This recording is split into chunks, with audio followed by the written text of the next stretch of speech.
Historias.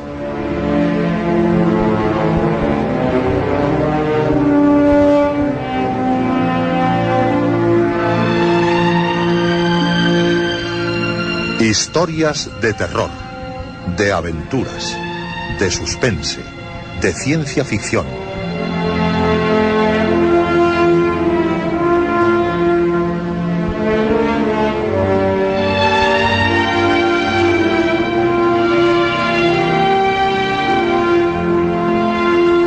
Un programa escrito y dirigido por Juan José Plans.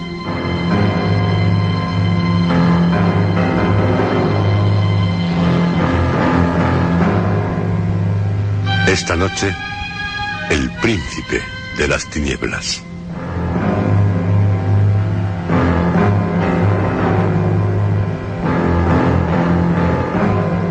Sí, esta noche es la noche de todos ustedes. Una noche sorprendente, fantástica, aventurera, porque así son las historias de historias.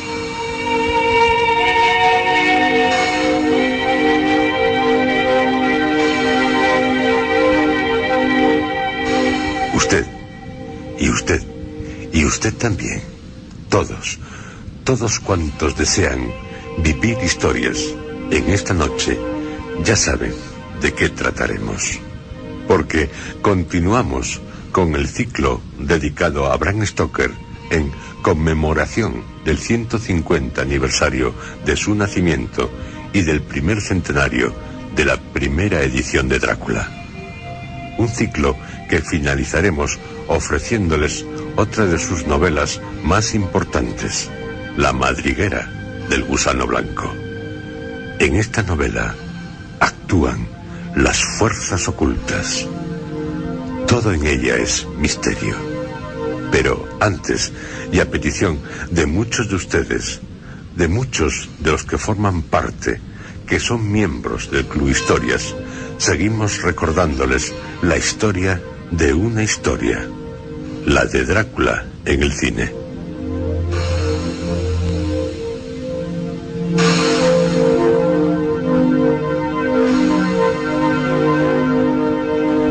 En nuestras anteriores citas, les hemos recordado las adaptaciones cinematográficas de Drácula, dirigidas por Todd Browning, George Melford, Murnau, Paul Landers.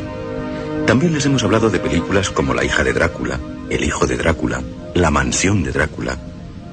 Y así llegamos al año 1958, año en el que se estrenó otra de las películas míticas del cine de terror, Drácula, de Terence Fisher. Una extraordinaria adaptación cinematográfica de la novela de Bram Stoker.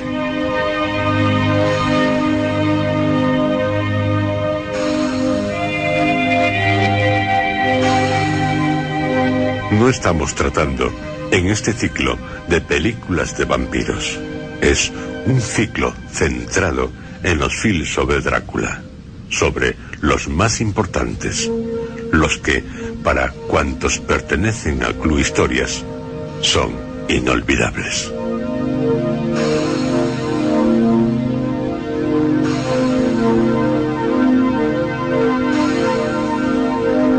En los años 50 se produjeron películas como Con destino a la luna, de Irving Fisher, La guerra de los mundos, de Byron Haskin, Cuando los mundos chocan, de Rudolf Maté, El experimento del Dr. Quatermans, de Val Guest, La humanidad en peligro, de Gordon Douglas, Tarántula, de Jack Arnold. Fueron los 50 unos buenos años para la ciencia ficción. Y el terror, con La maldición de Frankenstein y Drácula, ambas de Terence Fisher.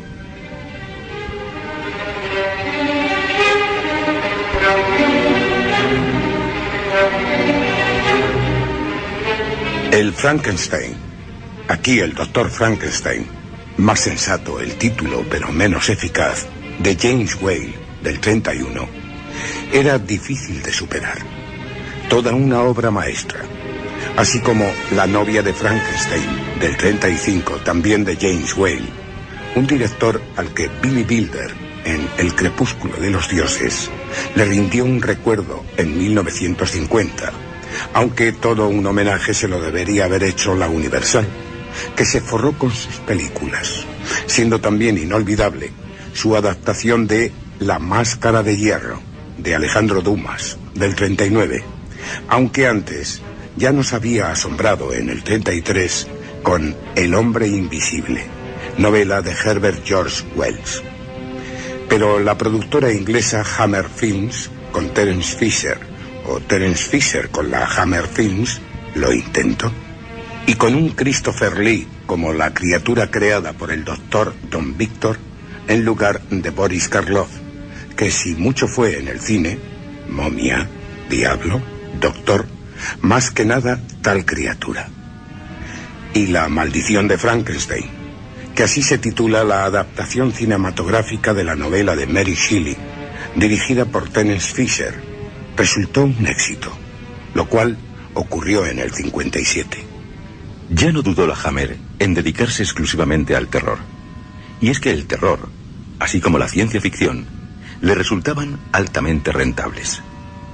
Pero en el caso de la Hammer, no solo importaba el dinero, y sí el producir aquellas películas que tenían ganas de llevar a cabo.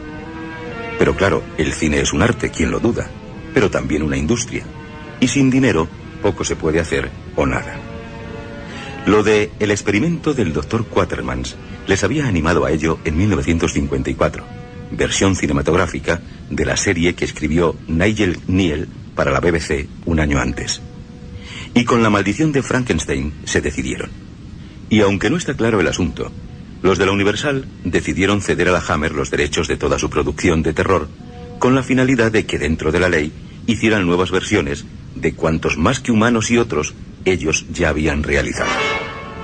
Así, la Hammer, tras tal operación, mágica para algunos, iniciaron el rodaje de Drácula, que en los Estados Unidos se titularía Horror de Drácula, en noviembre de 1957, en los estudios de Bray, cerca de Windsor, al lado del Támesis de tantas novelas policíacas, que no eran gran cosa, pero con unos excelentes decorados de Bernard Robinson, que nada tendrían que envidiar a los utilizados por la Universal para sus películas sobre el Conde, que aún podrían servir, y para algo habrán servido, que hay que rentabilizar hasta las escaleras del castillo de Drácula, cuanto más mejor.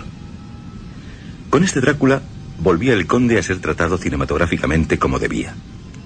La Hammer, cuando reunió el equipo de la película, desde luego que confió en él, pero nadie pensó que los resultados fueran tan sobresalientes.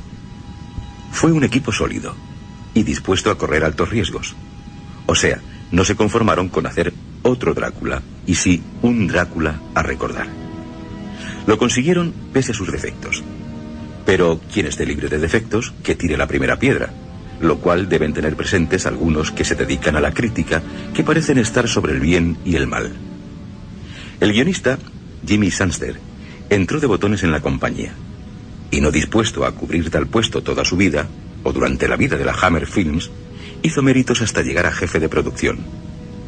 Alguien, dicen, al que el humor negro le iba cantidad. Humor negro a la inglesa, de lo mejorcito, y además aficionado al terror.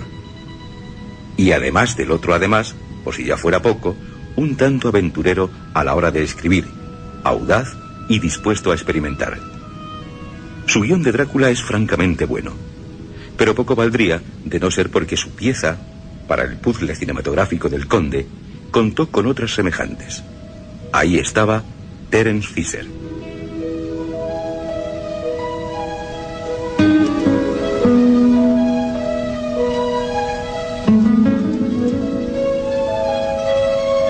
Terence Fisher, aunque ya cuando dirigió La Maldición de Frankenstein se las debía saber casi todas sobre el arte y la industria del cine, apenas era conocido, pese a Extraño Suceso y Chantaje Criminal del 51 o La Suerte está echada del 53, y a tener en cuenta su primera película de ciencia ficción del 52, otros dicen que del 53, Four-Sided Triangle. Su productor fue Michael Carreras con la Hammer Films, basada en una novela de William F. Temple, adaptada por Paul Tabori y guionizada por este y el propio Terence Fisher. Un atractivo argumento, una máquina es capaz de reproducir cualquier objeto, bien tratado. Barbara Payton es Lena y también Helen, una muchacha de la que están enamorados dos jóvenes. Robin, John Van Eysen, enamora a Elena, y el otro, Bill, Stephen Murray, logra que ella pose para la máquina conformándose con su doble. Y a la otra Elena la llamarán Helen. Pero como es tan igualita a su modelo, acabará enamorándose también de Robin, y ahí empiezan los problemas. Un tanto romántica es la película, como románticas eran las dirigidas por Terence Fisher, por lo cual, para una película de miedo no parecía el realizador más adecuado. Pero la Hammer era de las que donde pone el ojo, pone la bala. Y aquel londinense, nacido en 1904, se encuentra con el encargo de dirigir La maldición de Frankenstein. Y como no fracasó precisamente, al año siguiente, con el de Drácula. Había sido técnico en los Efferbosch Studios y también allí montador, siendo en 1947 cuando dirigió su primera película, Colonel Bogey. Llegaría a fundar con Francis Searle la Delta Film Productions, pero la gloria le llegaría con dos mitos del terror, Frankenstein y Drácula. Sé que Drácula, por ejemplo, no es una película perfecta y que el adaptar la obra teatral y no la novela la perjudicó bastante, porque la verdad, entre la novela de Bram Stoker y la adaptación teatral de Hamilton Dean y John Balderston, la diferencia es abismal. Pero el romanticismo de Terence Fisher, el gótico de Jimmy Sangster, los colmillos de Christopher Lee, el imperturbable Van Helsing, o sea, Peter Cushing, todo ello acaba resultando fascinante. La acción de este Drácula se sitúa en 1885, o sea, si no contamos mal, 12 años antes de que se publicara la novela. Y en cuanto al clásico argumento, hay unos cuantos cambios, para los cuales digamos que se hacía un guiño al espectador. No hacía falta decir quién era Drácula. Cuando Harker, John Van Helsing, se acerca al castillo, también sabemos quién es. Pero ya no va de víctima y sí de cazador de vampiros. En esta, el antes un tanto tontorrón de Jonathan Harker va de listo. Pero claro, el conde es mucho Drácula y Harker acaba como siempre siendo su víctima. Y a todo lo dicho hemos entrado por lo anormal, debido a unas frases que se nos dicen al principio. Una de ellas que no se oía cantar a ningún pájaro. No hay rayos, no hay truenos, no hay viento. Pero que no haya pájaros que canten, eso no es normal, como dice Harker. El guionista que ataca psicológicamente a los pobres espectadores. La aparición del conde, tras haberlo hecho una misteriosa mujer, es tranquilizadora. Parece un tipo afable. Es un perfecto anfitrión, como en la novela de Bram Stoker. Y es que Jimmy Sangster, pese a seguir la adaptación teatral, rescata partes de la novela sabiendo que así podía lograr un terror que era imposible mantener de otra manera. Me alegra que haya llegado sin contratiempo, Mr. Harker. Y de no ser porque todos sabemos que ocurrirá lo que tiene que ocurrir, de lo contrario no sería la película digna del conde, creeríamos que allí nunca pasaría nada. Vuelven a funcionar los ajos, el agua bendita, los crucifijos, pero como en el Nosferatu de Murnau, el vampiro no acabará por clavarle una estaca en su corazón debido a la luz del sol.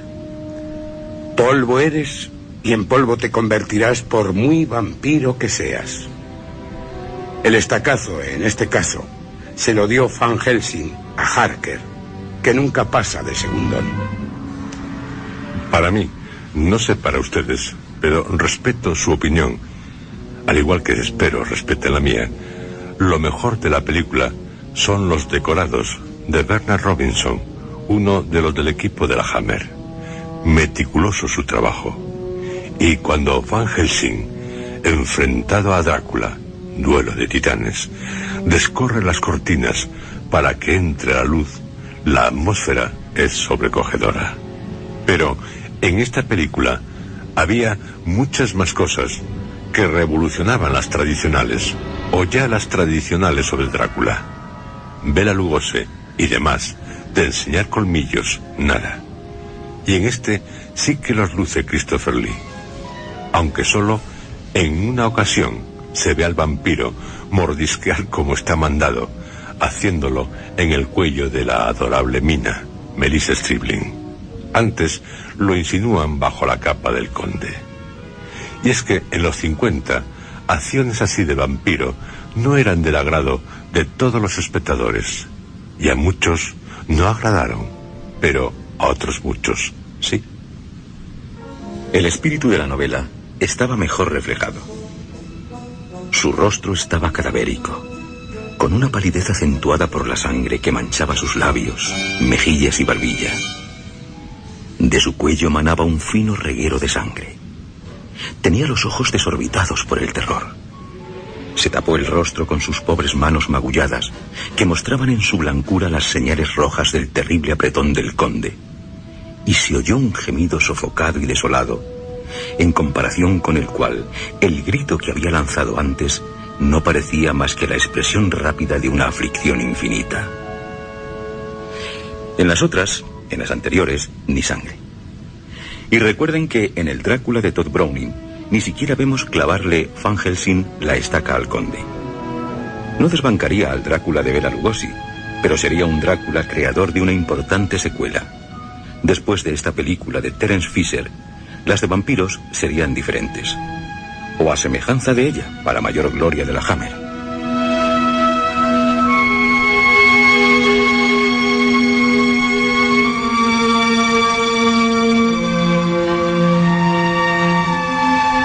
Conocíamos a los intérpretes de los monstruos: Bela Lugosi, Lon Chaney, Boris Karloff, John Carradine, y con el Drácula de Terence Fisher también conocimos a Christopher Lee, que ya había encarnado a la criatura de Frankenstein, aunque él no se muestra muy agradecido con tales personajes, diciendo en cuanto puede que no le agradan, prefiriendo que se le juzgue por otras interpretaciones, lo cual es prácticamente imposible.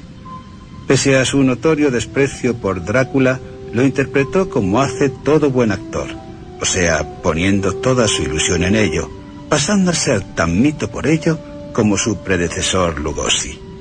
Lee es alto, delgado, elegante, al menos lo era en el 58. Él, por ser miembro de la nobleza italiana, descendiente directo del emperador Carlomagno, sabe mucho de lo que significa tener rancio abolengo. Lo lleva en la sangre. Y hasta con la sangre del monstruo por sus venas, de mentirijillas, claro, se le nota. Nacido en Londres el 27 de mayo de 1922, siendo hijo de un oficial del ejército, antes de La maldición de Frankenstein, había intervenido en películas como Extraña cita de Terence Young, su debut en la pantalla, del 47, Matrimonio de Estado, de Basil Dearden, del 48, El hidalgo de los mares, de Raoul Walsh, del 51, Moulin Rouge, de John Huston, del 53, La princesa de Éboli, también de Terence Young, del 55, sin olvidarnos de Puerto África, de Rudolf Maté, del 56, y Moby Dick, también de John Huston y en el mismo año. Christopher Lee, buen lector de Drácula, tuvo en cuenta lo que no tuvo Bela Lugosi: el que un conde, ya por ser conde, tiene que resultar atractivo y fascinante en el caso de ser vampiro, lo cual conlleva tener una buena carga erótica para atraer a las mujeres, y esto lo tenía Bram Stoker. La verdad es que cuando sale del ataúd con los ojos sanguinolentos, lentes de contacto, ansioso de sangre, es de una inolvidable brutalidad. Como la música de la película de Malcolm, la película tuvo un gran éxito, una producción muy rentable, más que La maldición de Frankenstein, o sea, un filón a tener en cuenta. Christopher Lee tendría que volver a ponerse casi una docena de veces los colmillos postizos que los otros dientes eran suyos, aunque antes fue Sherlock Holmes, Dr. Jekyll, la momia. Pero en la película también hubo otro actor que colaboró mucho en su éxito: Peter Cushing, siempre tan delgado, siempre tan demacrado, que interpretó al profesor Van Helsing, un tipo a temer por cualquier vampiro. Peter Cushing, también inglés, de Kenley, Surrey, de 1913, y ya en el 35 debutaba en el teatro. Ha intervenido en muchas películas sin que nos olvidemos de que hizo buena radio en los Estados Unidos. Tengo en mi mente, al igual que de Christopher Lee, planos de Peter Cushing, no solo de esta y otras películas sobre Drácula o de Frankenstein. Por ejemplo, de Doctor Terror, de First Francis, del 64, o de La Guerra de las Galaxias, de George Lucas, del 77. Para mí fue un gran actor, y su presencia en no pocas películas las ha salvado. Y no cabe duda de que en el Drácula de Fisher, cuando se planta ante él, hace temblar al vampiro, muy expresivo en esto también Christopher Lee, que bien sabía cuando la rodó lo que es pasar miedo. En la RAF había servido durante la Segunda Guerra Mundial. Tampoco en este Drácula el conde moría como en la novela de Stoker, que en el ataúd estaba mortalmente pálido, como una figura de cera, y los ojos rojos refulgían con la horrible mirada vengativa que yo también conocía. Los ojos del conde vieron el sol que se ocultaba y la mirada de odio se tornó en mirada de triunfo. Pero en ese mismo instante, el gran cuchillo de Jonathan centelleó al hender el aire. Grité al verle cortar el cuello, en tanto que el machete del señor Morris se clavaba en el corazón. Fue como un milagro. Ante nuestros mismísimos ojos, y casi en un decir amén, el cuerpo se redujo a polvo y desapareció de la vista.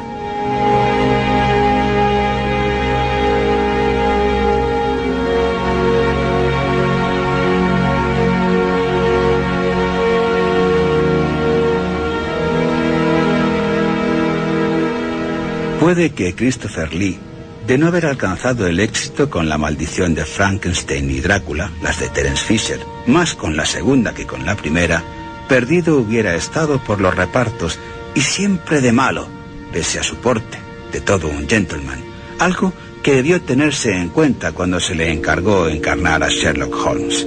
Fuera pirata, pistolero, a recordar su interpretación en El hombre de las pistolas de oro, dirigida por Hamilton en el 74, o enemigo público y privado número 1 de James Bond, y ya no digamos como Fu Manchu, sus interpretaciones resultaban convincentes como malo de película.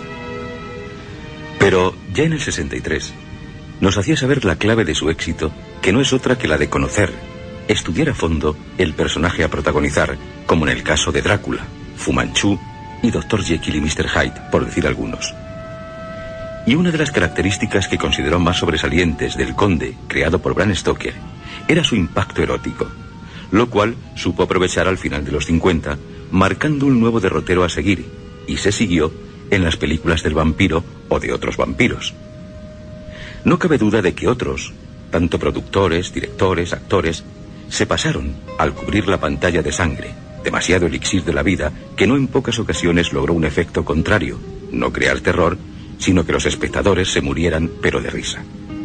Y además había que aprovechar el que el Drácula de Terence Fisher fuera en color. Los demás habían sido en blanco y negro, lo cual podía potenciar la erótica violencia del conde, algo que también tuvo en cuenta el director. La sangre, para Christopher Lee, hablamos de su Drácula, era sinónimo de virilidad, por lo que el vampiro tenía que ser viril. De lo contrario, mal iba a atraer a las mujeres, que su poder hipnótico solo servía para dejarlas cual estatua, pero no para que se rindieran en sus brazos, dejándose mordisquear con placer. El beso, en las películas de Hitchcock, inolvidable, el de Grace Kelly y James Stewart en La ventana indiscreta de 1954, es el coito. Tantos besos, pues tantas veces. El mordisco, en el que se aunan el placer del vampiro, así como de su víctima, y la excepción confirma la regla, es el orgasmo. Y eso fue lo que hizo tan erótico al conde a partir del Drácula de Fisher.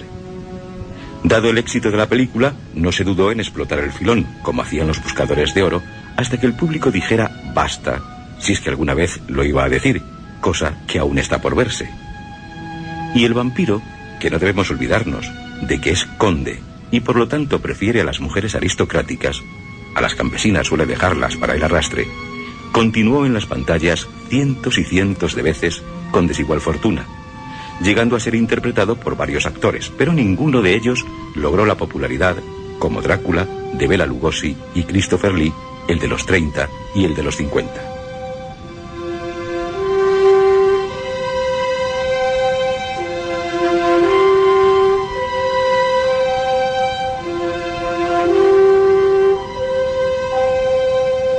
De Terence Fisher y también de la Hammer Films es la película Las novias de Drácula, del 60, pero sin Christopher Lee.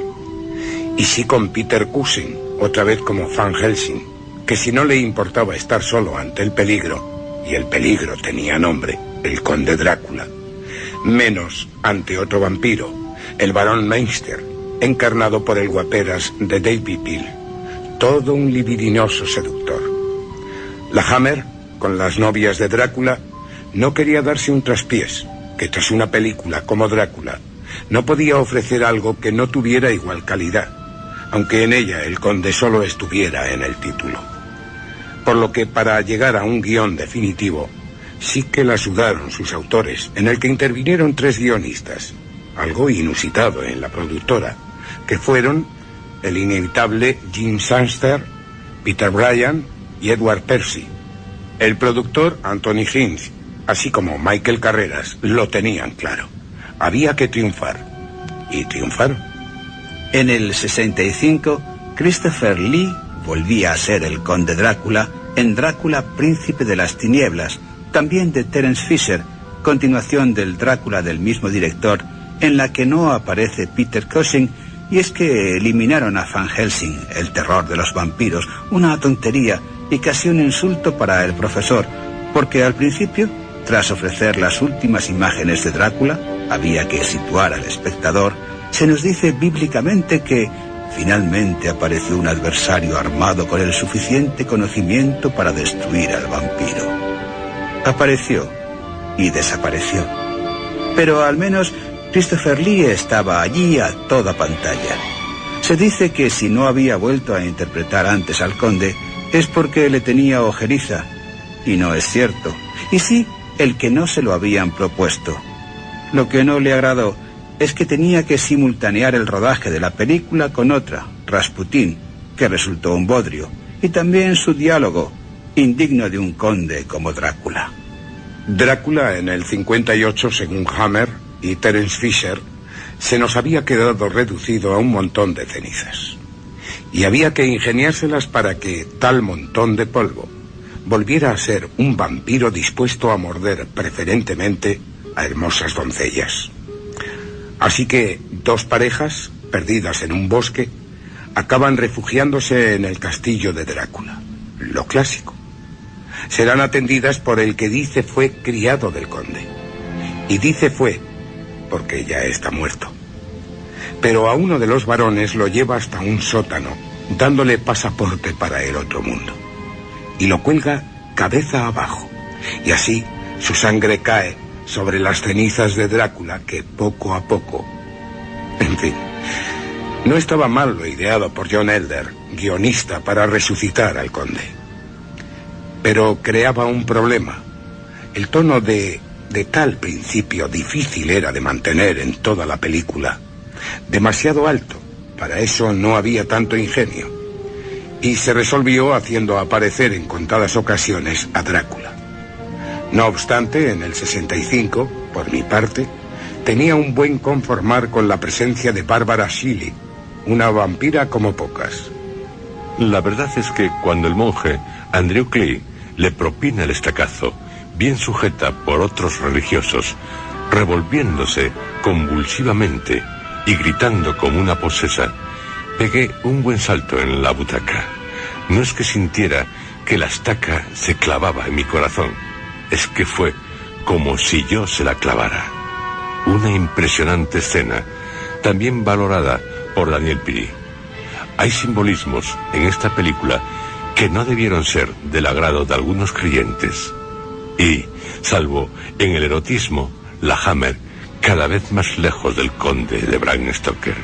Un pecado que no cometió Francis Ford Coppola. Da la impresión de que, tanto en esta como en las demás películas de la Hammer sobre el conde, lo que hacían era leer por alto la novela, sirviéndose únicamente de aquello que consideraban les podía valer para una secuencia, aunque sin tener ninguna idea clara sobre la misma. De ahí que Drácula, aunque muerde bien al inconfundible estilo de Christopher Lee, algunas veces aparece porque sí, porque ya era demasiado tiempo sin que hiciera una de las suyas. Y de Drácula, príncipe de las tinieblas a secas, es otra película de John Carpenter, a Drácula vuelve de la tumba.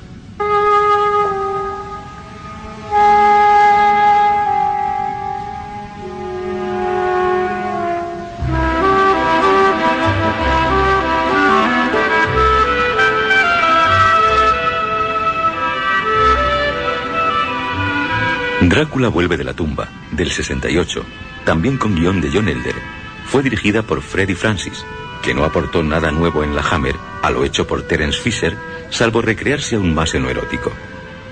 Y más sexo había en la siguiente de la Hammer, El poder de la sangre de Drácula, producida al año siguiente. Lo cierto es que Drácula vuelve de la tumba fue la película más taquillera de la serie, por lo que quedaba claro que el camino seguido, el del sexo, era rentable, pero la calidad a la baja, y acabarían por tener poco que envidiarles las películas mexicanas de Alfonso Corona Blake, El mundo de los vampiros, Las mujeres vampiro o El santo contra las mujeres vampiro, y en las que tuvo de compañero a Miguel Moraita, el vampiro sangriento y la invasión de los vampiros.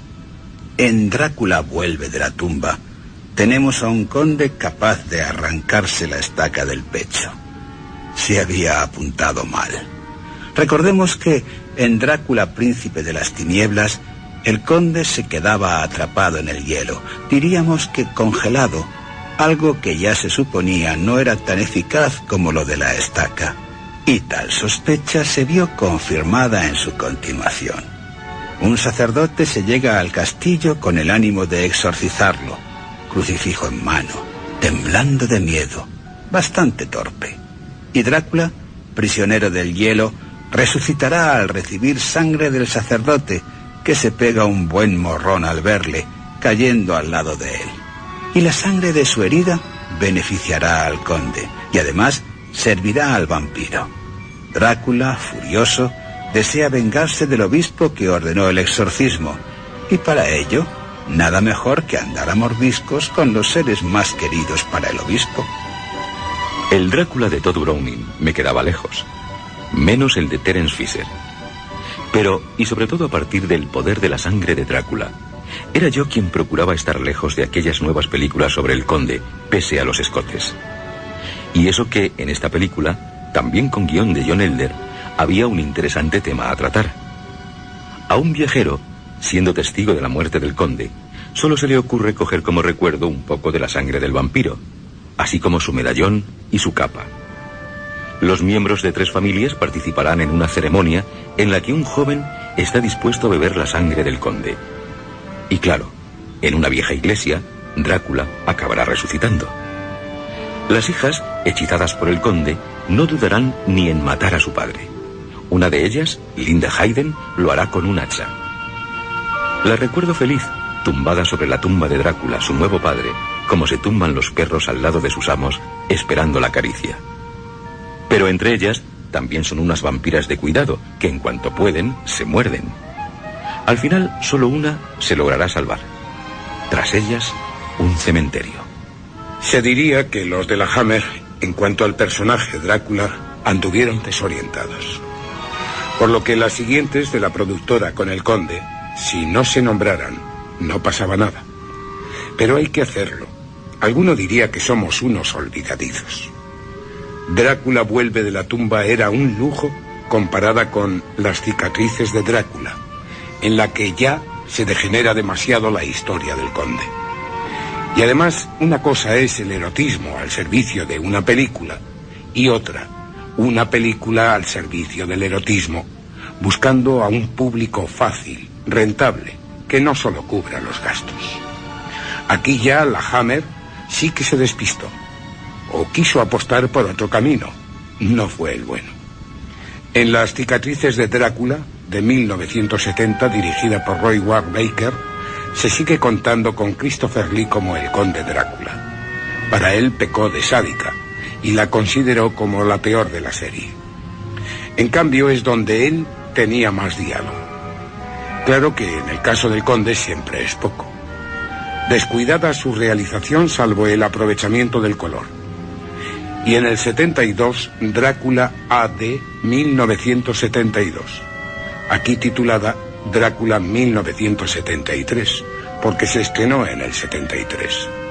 Y aunque con ella volvió el profesor Van Helsing, y por lo tanto también Peter Cushing, el vampiro con la Hammer seguía cuesta abajo, pero no con la agilidad suya cuando baja por las paredes del castillo. En la Hammer ya no estaban Michael Carreras, Anthony Nelson y Anthony Himes. La película la había dirigido Alan Gibson, así como Los ritos satánicos de Drácula, una detrás de otra, en el 72, aún peor. Hasta el propio Christopher Lee parece que lo que menos le apetece es encarnar al conde, o a un conde, porque cualquier parecido con Drácula ya casi era mera coincidencia, que pretende destruir el mundo mediante la peste bubónica. Peter Cushing, como siempre, hace lo que puede. Para muchos, una de las peores películas sobre Drácula. Aunque ya digo, lo que es para mí, ya no era el conde el que aparecía por la pantalla, pese a Christopher Lee.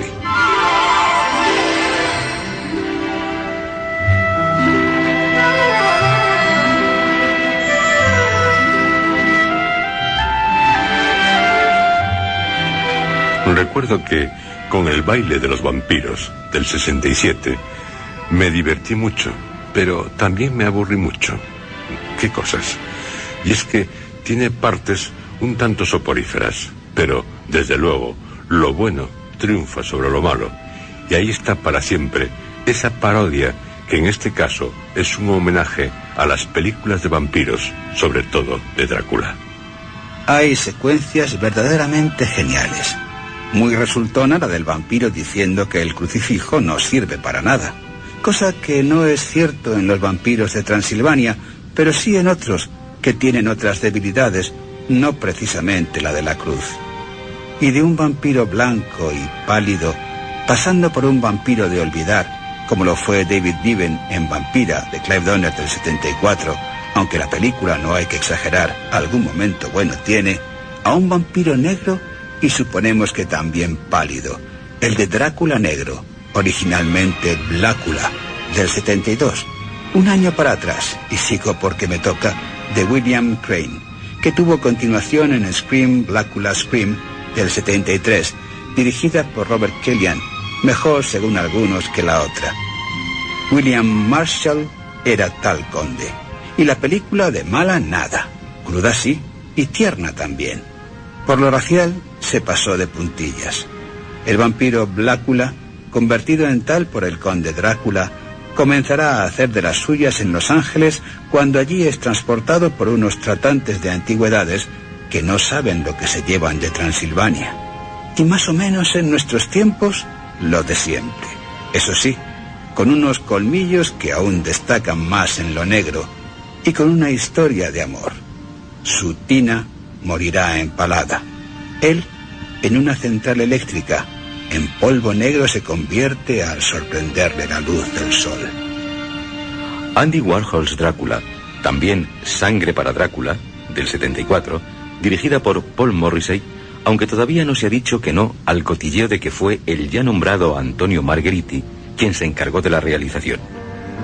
En 3 dimensiones, vertió sangre por las salas de muchos cines, aunque tiene poco del Drácula de Bram Stoker. Menos erotismo y más terror.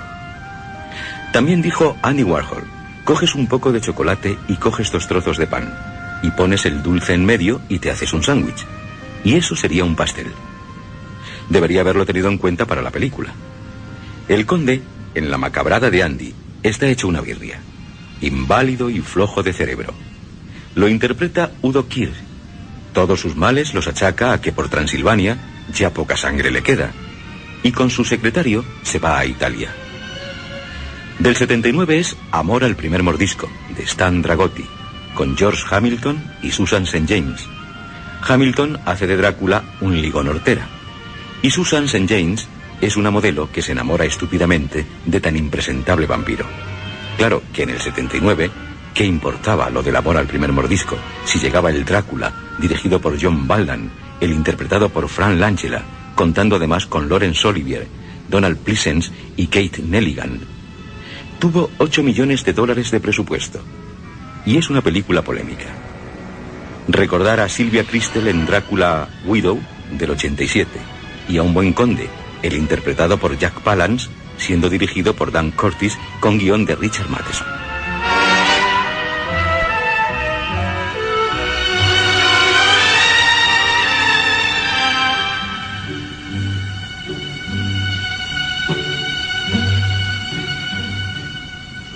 Y Drácula en el cine español.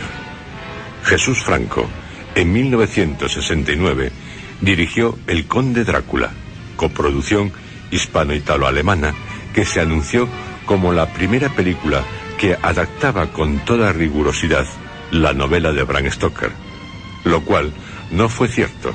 Una lástima, porque contó hasta con Christopher Lee, quien aceptó encarnar al vampiro, porque se le dijo que, al fin, saldría en pantalla tal como lo describió el escritor, o sea, y entre otras cosas, con un bigote blanco y largo. Y lo del bigote fue una de las pocas cosas respetadas, porque la historia sí que se cambió, para decepción de muchos. Y eso que Klaus Kinski, en el papel de Renfield, hizo una soberbia interpretación, no estando menos afortunado Christopher Lee. Lo que pasa es que resultaba de una frialdad no propia de Drácula. Pero él, en esto, no tuvo la culpa. A Jesús Franco, Lee ya le conocía bien. Con él había interpretado, un año antes, dos de sus caracterizaciones del malvado Fu Manchu, producidas por Harry Alan Towers, al igual que El Conde Drácula, tituladas El Castillo de Fu Manchu y Fu Manchu y el Beso de la Muerte. Y le parecía un buen director.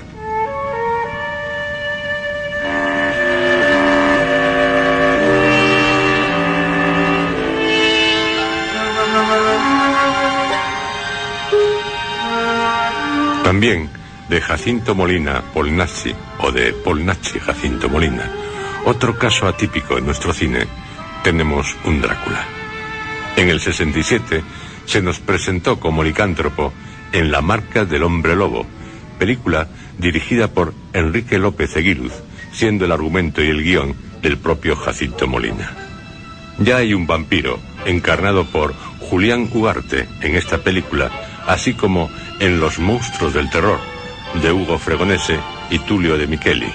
Nachi, antes de hacer de Drácula, haría también, y además de Hombre Lobo, La noche de Walpurgis, de León Klimovsky, del 70, de Dr. Jekyll, en el 71, en El Dr. Jekyll y El Hombre Lobo, claro que también de León Klimovsky, y en el mismo año de Jack el Destripador, de José Luis Madrid, así como de Quasimodo en El jorobado de la morgue, en el 72, de Javier Aguirre.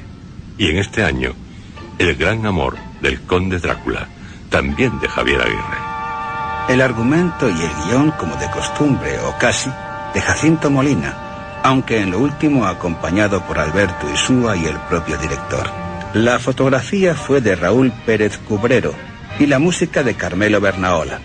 La originalidad de esta película, que algunos ponen a caldo, está en que el vampiro se nos quiere morir de amor y además suicidándose. Los resultados ciertamente no fueron como para lanzar las campanas al vuelo, pero ahí está otro Drácula, encarnado por Polnacci, tras dudar en serlo, que a su físico el conde no le va. Le acompañaron entre otros Heidi Politov, Rosana Yani, Mirta Miller, Dick Wiener y Álvaro de Luna.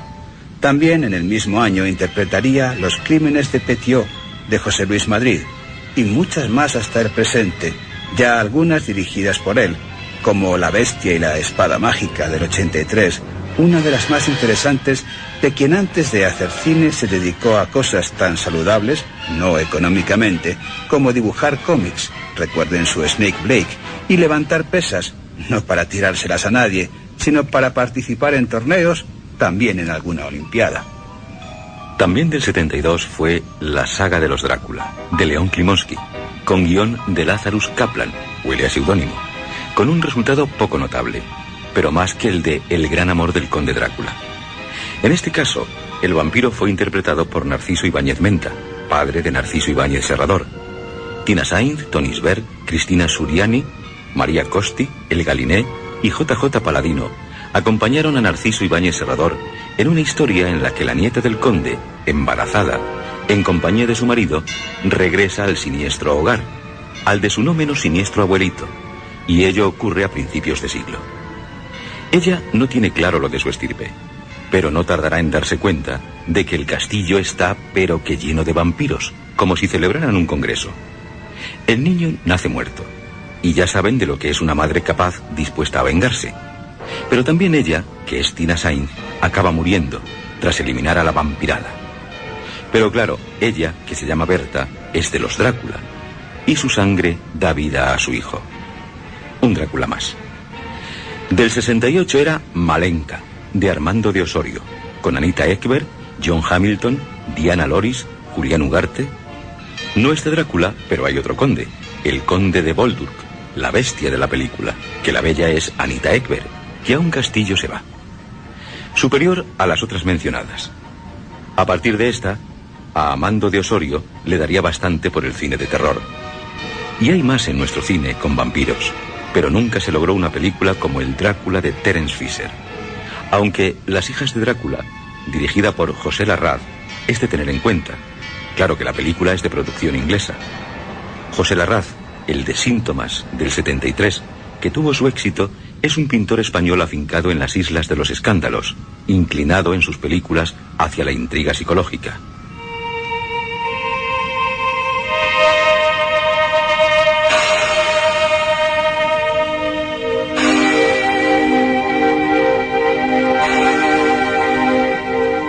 Y el conde, por unos años, prácticamente desapareció de las pantallas. Pero, Drácula es mucho Drácula. Es el vampiro, con mayúscula. Y siempre vuelve. Eso lo saben muy bien. Lo sabemos todos los del Club Historias.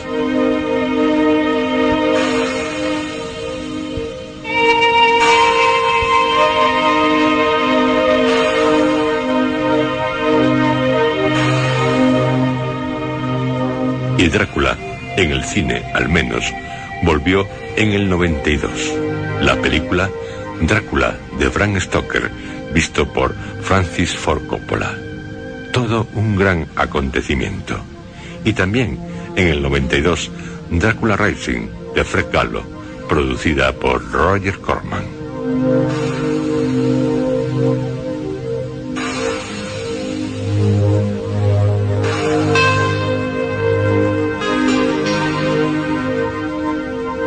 De estas películas les hablaremos en nuestra próxima cita, en la que finalizaremos la historia de Drácula en el cine. A continuación, ya lo saben, La madriguera del gusano blanco, que también cuenta con su historia de cine. La verdad es que el conde, tras lo hecho con él en los últimos años anteriores al 92, necesitaba a un Coppola que lo hiciera resucitar de nuevo como él merece. Y Coppola lo hizo. Y también Roger Corman. Cosa del cine. O todos o ninguno. Pero el de Corman, dirigido por Fred Gallo, va por libre. Y el de Coppola, más que una adaptación, es una traducción a imágenes de las palabras de Bram Stoker, que jamás soñaría que casi a un siglo de publicarse por primera vez su novela sobre el conde, gozaría de tal interés, y el que seguirá teniendo. Otros vampiros no pueden con él. Y sí, qué cosas, además del crucifijo, los ajos, una pobrecita rama de rosa silvestre que, como dijo el profesor Van Helsing sobre su ataúd, le impide moverse de él.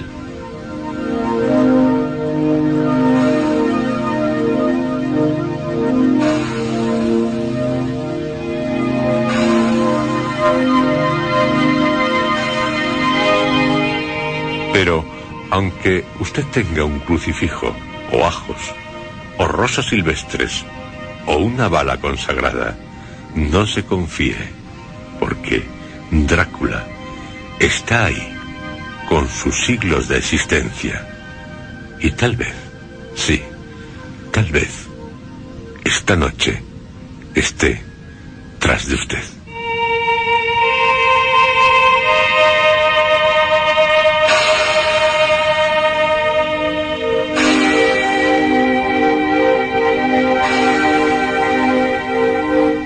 Y no se olviden del programa Sobrenatural.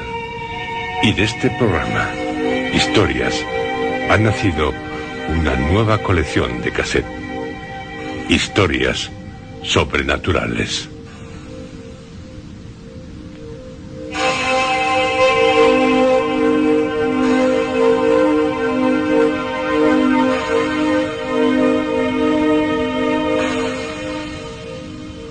Una colección, historias sobrenaturales, inquietante, aterradora. La colección de cuantos desean vivir historias apasionantes, como los del Club Historias. Los dos primeros títulos, El Faro del Mal y El Discípulo de Drácula, dos escalofriantes historias. El precio del conjunto, 2 casetes, magníficamente presentadas y editadas con una gran calidad, es solo de 2.000 pesetas, más gastos de envío. Pueden pedirlas a Radio Nacional de España, Prado del Rey, 28 223, Madrid, o a los teléfonos con el prefijo 91, si llaman fuera de Madrid, 346 1406 o 346 1238, o al FAS 346 1232. No se las pierdan. Son sus historias sobrenaturales, para conservar para siempre, para pasárselo de miedo con miedo siempre.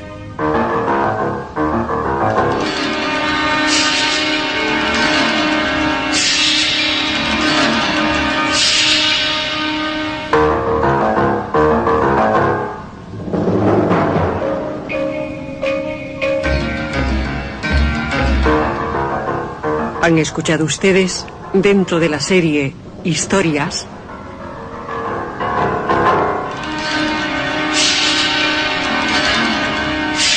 El Príncipe de las Tinieblas.